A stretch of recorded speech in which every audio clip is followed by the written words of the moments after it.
Naniniwala tayo doon sa kasabihan na habang may buhay, may Pag-asa. habang may buhay, may Pag-asa. habang may buhay, may Pag-asa.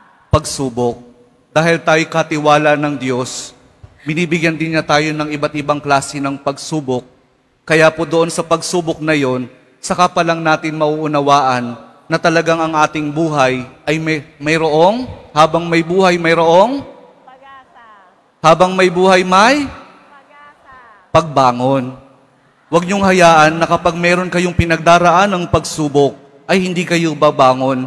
Kailangan meron tayong pagsumikap na pagtsatsagaan natin yung ating mga pagsubok na pinagdaraanan.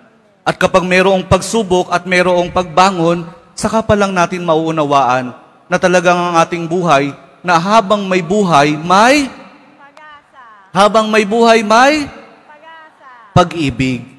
Ang pag-ibig na nagmumula kay Jesus lamang sa ating mahal na poong Jesus Nazareno. Dahil doon, kapag naunawaan natin itong mga bagay na ito, na habang may buhay, may pagsubok, may pagbangon at may pag-ibig na nagmumula lamang kay Jesus, saka pa lang natin mauunawaan at matatanggap na talagang habang may buhay, may Pag-asa. habang may buhay, may Pag-asa. ayaw nyo nang sumagot. Pag-asa.